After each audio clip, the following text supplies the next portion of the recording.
உங்களுக்கு? என் மகன் கையில இப்படி விளங்க மாட்டி கூட்டு போக வச்சுட்டீங்களே. என் பொண்ணையும் உங்க பொண்ணையும் நான் வித்தியாசம் பார்த்தது இல்லையே. ஆனா நீங்க என் மகனை ஜெயிலுக்கு அனுப்பி பழி வாங்கிட்டீங்களே. பாரதிய காணும்னு போலீஸ்ல ஒரு கம்ப்ளைண்ட் கொடுத்தேனே தவிர ராஜன் மேல சந்தேகம்னு நாங்க சொல்லவே இல்லை. எங்களுக்கு இருந்தது ஒரே ஒரு பொண்ணு தானே.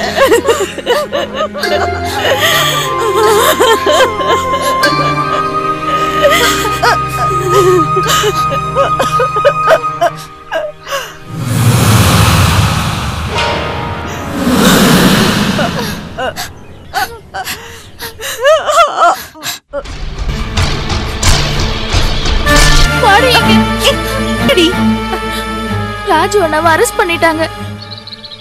நான் உங்ககிட்ட எத்தனை தடவை கேட்டிருப்பேன் எங்க அண்ணன் மேல உங்க அண்ணாவுக்கு சந்தேகம் இருக்கான்னு. சத்தியமா சொல்றேன், எனக்கு எதுவுமே தெரியாதுடி. நேத்திக்கு கூட அந்த தர்ணா பண்ணவங்கள பத்தி நாங்க சீரியஸா எடுத்துக்கலன்னு அண்ணன் என்கிட்ட சொல்லிட்டு இருந்தாரு. பின்ன ஏன் எங்க அண்ணன் அரெஸ்ட் பண்ணாரு? எங்க அண்ணன் மேல எந்த தப்பும் இல்ல. எங்க அண்ணன் அரெஸ்ட் பண்றதுக்கு உங்க அண்ணன் எவ்வளவு லஞ்சம் வாங்கினாரு? அனாவசியமா பேசாத. எங்க அண்ணா அந்த மாதிரி ஆள் கிடையாது. பின்ன எதுக்காக எங்க அண்ணன் அரெஸ்ட் பண்ணாரு? வெளியே விட சொல்லு. இப்பவே ரிலீஸ் பண்ணி ஆகணும். கங்காதர இல்ல அவங்க அப்பனே வந்து சொன்னாலும் நான் ரிலீஸ் பண்ண மாட்டேன். என் மனசுக்கு எது சரின்னு படுதோ அதை மட்டும் தான் எப்பவும் செய்வேன். உன் அண்ணா அவ்வளவு யோகி அண்ணா எதுக்கு அந்த நேரத்துல அந்த பொம்பளை வீட்டுக்கு போனா? என்னன்னு அந்த ஆளுக்கு தெரியாது? சார் சார் என்னையா? கங்காதரன் சார் வந்திருக்காரு, உங்களை பார்க்கணும்னு வெயிட் பண்ணிட்டு இருக்காரு. இது மாலை, இது பொக்கே, இது பொக்கே. ரெண்டும் காஸ்ட்லி. இது மாலை பொக்கேங்கிறதுலாம் புரியுது, ஆனா எதுக்குன்னு தான் புரியல. இந்த ஸ்டேட்ல 445 டிஜிபிகள் இருக்காங்க. அதை விட 2 மடங்கு ஐஜிக்கள் இருக்காங்க. அதை விட 5 மடங்கு எஸ்பிக்களும் டிஒய்எஸ்பிக்களும் இருக்காங்க. அப்புறம் ஆயிரக்கணக்கான இன்ஸ்பெக்டர்களும் கான்ஸ்டபிள்களும் இருக்காங்க. இதுல இருக்கிறதுலயே திறமையானவர் நம்ம எஸ்ஐ ராஜன் சார் மட்டும்தான். Double strong. நம்ம எஸ்ஐ ராஜன் சார் சிங்கம்ல. இவரை தவிர வேற யாருக்கு பருத்தியூர் ராஜுவை தூக்கி லாக்அப்ல வைக்கிற அளவுக்கு தைரியம் இருக்கு? ஏ குமுளி, நான் எப்போ உள்ள இருந்துட மாட்டேன். வெளியே வந்து உனக்கு இருக்கு. கேட்டிங்களா சார்? உங்க எதிரிலேயே மிரட்டறான் பாத்தீங்களா? சும்மா இருக்கணும். சும்மா நோண்டிட்டே இருந்தா ராஜுவை விடுதலை செய். ராஜுவை விடுதலை செய். எஸ்ஐ ராஜுவே நீதி வழங்கு. போலீஸ் அராஜகம் ஒழிக. போலீஸ் அராஜகம் ஒழிக. போலீஸோட அதிகாரம் ஒழிக. போலீஸோட அதிகாரம் ஒழிக. போலீஸோட அதிகாரம் ஒழிக. எஸ்ஐ ராஜுவே கூட்டத்துல எனக்கு நல்ல பழக்கப்பட்ட நிறைய பேர் இருக்கு. பல பேரோட பேரும் அட்ரஸும் எனக்கு தெரியும். அதனாலதான் நான் மரியாதையா சொல்லிக்கிட்டு இருக்கேன். இங்க இருந்து போயிடுவேன்.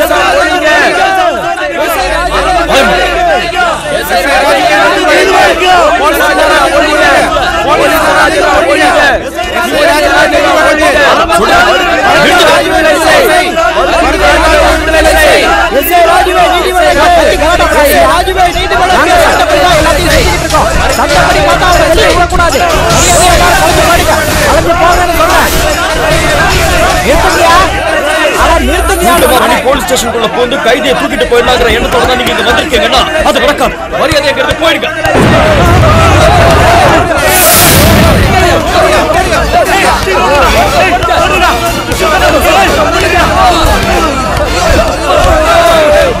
ராஜுகர் தைரியத்தை கிட்ட வாங்கணும்.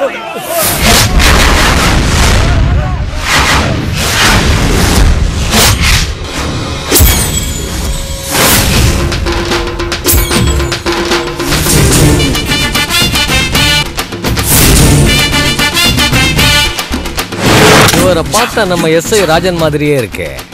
ஓரளவுக்கு அப்படிதான் இருக்கு. அப்படி இல்ல, அவராரு.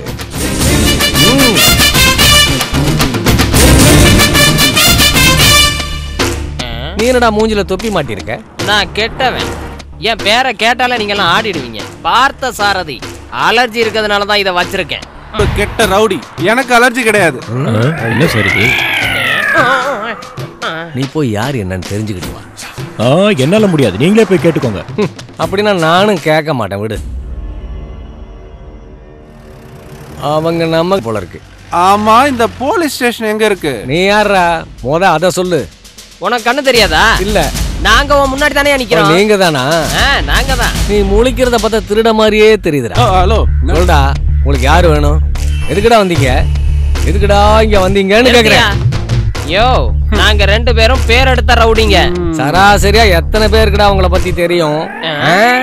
அந்த கணக்கு எல்லாம் நாங்க வச்சுக்கிறது இல்ல. பேசுறான் அவனை தூக்குங்கடா.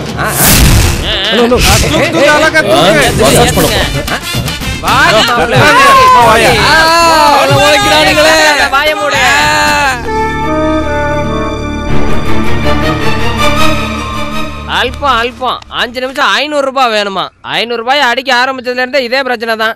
போஸ் கொடுக்குற? டேய் அவங்க என்ன சொன்னாங்க? நம்ம பார்க்க வந்தாலும் உள்ளதான் இருக்கேன்.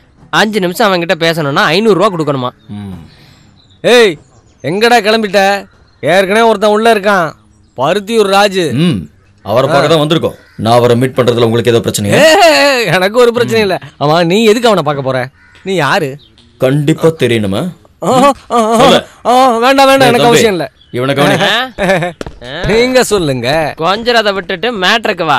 ஐயோ என்ன பார்த்து பேசுறியா? நல்ல லாட்ஜ் வேணுமே. லாட்ஜா இந்த ஊர்லயா? இல்லையா? யோ லாட்ஜ் புடிச்சு கொடுத்தா மட்டும் போதும், உள்ள என்னெல்லாம் பண்ணணுங்கிறது எங்களுக்கு தெரியும். விஷயம் அதானா? ஆமையா, வீடு வேணும்னா நான் வீடுனா கூட எனக்கு ஓகே தான். ஹலோ என்னய்யா? ராஜுவுக்கும் உங்களுக்கு என்ன சம்பந்தம்? இதெல்லாம் உனக்கு தேவையில்லாத விஷயம். முதல்ல கையடியா. நாங்க 3 பேரும் கொஞ்ச நாளைக்கு இங்கதான் இருப்போம். அந்த மரணத்துக்கும் எனக்கு எந்த சம்பந்தமும் இல்ல. என் தங்கச்சி மாதிரி தான் அவன் மேலையும் பாசம் வச்சேன். சின்ன பிள்ளையில இருந்து எனக்கு நல்லா தெரியும். போதும், உன் பழைய புராணம் எல்லாம் எனக்கு தேவையில்லை. அந்த பொண்ணை நீ தான் கொன்னியான்னு விசாரிக்கவும் நான் இங்க வரல. உன்னை இந்த கேஸ்ல இருந்து விடுவிக்கிறதுக்காக உன் கட்சிக்காரங்க தான் என்ன அனுப்பியிருக்காங்க. ஆமா நீங்க யாரு? உன்னை காப்பாத்துறதுக்காக உன் கட்சிக்காரங்க தேவையான பணத்தை கொடுத்துருக்காங்க. அது மட்டும் தெரிஞ்சா போதும். உன்னை என்ன கோர்ட்டு கூட்டு போறாங்க? கோர்ட்ல இருந்து இப்பதான் வந்தோம். போலீஸ் விசாரணைக்காக கொஞ்ச நாள் என்ன லாக்அப்ல வச்சிருக்காங்க. டைம் ஆச்சு சார், சீக்கிரமா கிளம்புங்க சார். சொல்றத கொஞ்சம் புரிஞ்சுக்கோங்க சார். அட கடவுளே, அவங்க வந்துட்டாங்க சார், சீக்கிரம் கிளம்புங்க சார் இங்க இருந்து. சார் வர வந்துட்டாரு, அவர் கேட்டா என்ன சொல்றது?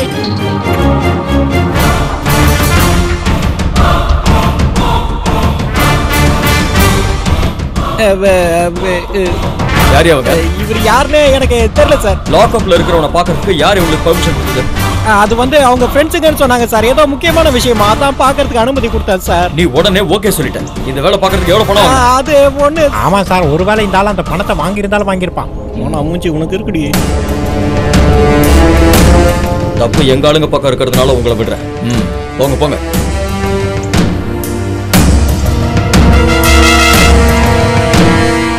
உன் பேர் என்ன? ராஜாமணி, செல்வமணின்னு கூப்பிடுவாங்க. அல்வமணியா? என்ன தொழில் பண்ற? கண்டிப்பா போலீஸ் கிட்ட சொல்லிக்கிற தொழில் இல்ல. நீ எதுக்கு இவனை வந்து பார்த்த? எங்களுக்கு ஆதரவா நீங்க ஒரு பொய் கேஸ் உருவாக்கி இருக்கீங்க. அதுல இருந்து அவனை காப்பாத்த தான் நான் வந்திருக்கேன். என்ன சொன்ன? காப்பாத்த வந்திருக்கேன்னு. நீ காப்பாத்த போறியா? கண்டிப்பா காப்பாத்துவான். நாங்க நினைச்சத நடத்தி காட்டுவோம். இப்போ நடத்துறா பாக்கலாம். போய் காப்பாத்த போ. வேலை கை வைக்காதீங்க. வேண்டாம் வச்சா என்னடா செய்ய? நான் ஒன்றும் செய்ய மாட்டேன். ஆனா எப்பவுமே என்னோட கை நான் சொன்னா கேட்காது. அதான் பிரச்சனை. நான் அடிக்கணும்னு இறங்கிட்டா நீ இல்லை, எவனா இருந்தாலும் நான் பார்க்க மாட்டேன். அதெல்லாம் யோசிச்சு கை வந்த வேலையை முடிச்சிட்டு தான் நான் போவேன். தம்பி வாடா. அப்ப நாங்க கிளம்பலாம்ல? நம்ம கிளம்பிடலாம்.